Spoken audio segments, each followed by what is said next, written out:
There's no one better than a ballerina to tell us about the Nutcracker, so let's welcome Angelina Ballerina and her Nutcracker-themed episodes.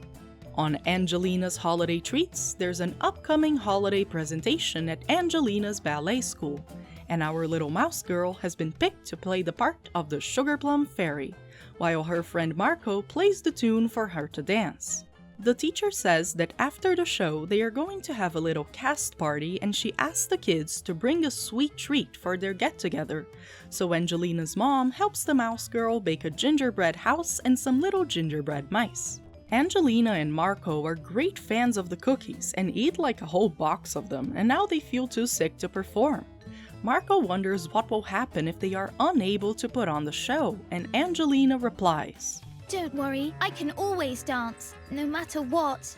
Which is a very unhealthy thing to say. I sure hope this kids show has some sort of moral about that. They get to the show and they feel really awful, but they perform anyway, and it's pretty bad. Marco is playing really heavily and Angelina feels like she's dancing through thick mud. At the end of the show, everyone claps and the teacher congratulates the kids for their performance, even if some of her students weren't at their best. Then everyone has some sweet treats while Marco and Angelina vow to never eat that much before a show ever again. The end. Okay, so we're just gonna let Angelina think that she can dance no matter what? That's bad, and that really bothers me. I honestly thought she was going to get to the stage and ask an understudy to go on in her place, because she felt so bad. She looks visibly ill while dancing, and if I were a parent in that audience, I'd be super worried about the sick Sugar Plum. In terms of nutcrackerness, it feels appropriate to have an Angelina Ballerina episode about a Nutcracker performance. I mean, it'd be weird if they didn't have one. The Nutcracker is the ballet. But in the end, it's less about the Nutcracker and more about teaching kids not to eat too many sweets.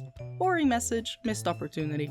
On the next episode, called Angelina and the Front Row Ticket, Angelina's mom got her kid 2 front row tickets to see the Nutcracker, meaning Angelina can invite one friend to come along.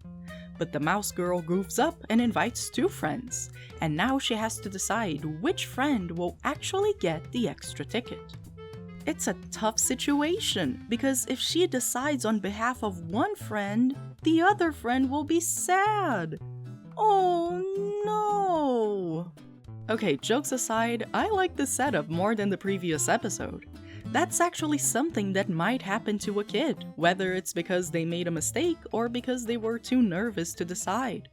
It's a complicated choice where one side will inevitably lose if you choose the other, and dealing with the aftermath of disappointing a friend is a valuable lesson that kids should learn one way or another.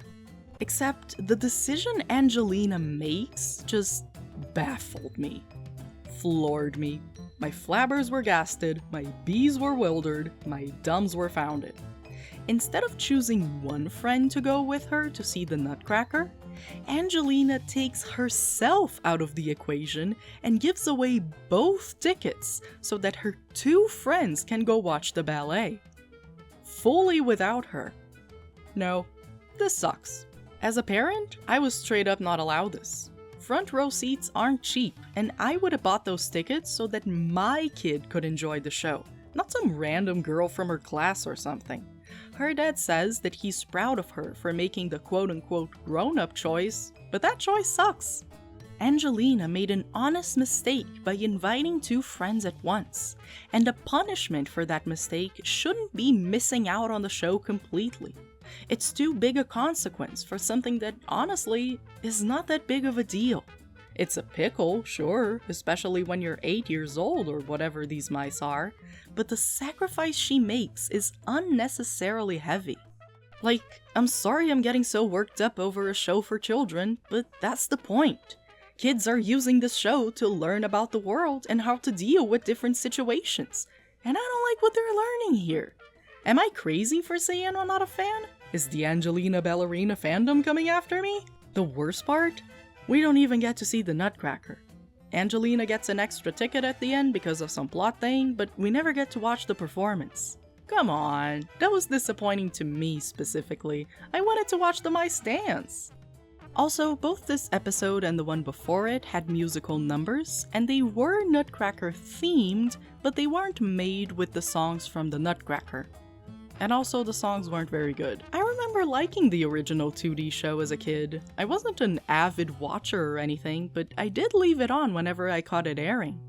I cannot say I would do the same for the CGI version.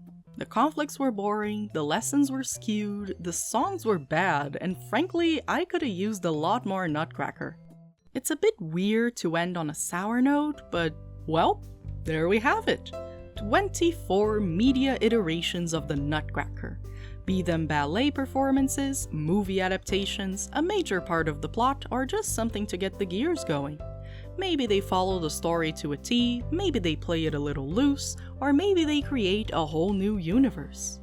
Either way, I love seeing how each adaptation puts their own little spin on things, and help keep bringing this extremely iconic story to life. Yep, that's all of them. Every single Nutcracker adaptation I could find. All of the big ones. All except for one. See you tomorrow.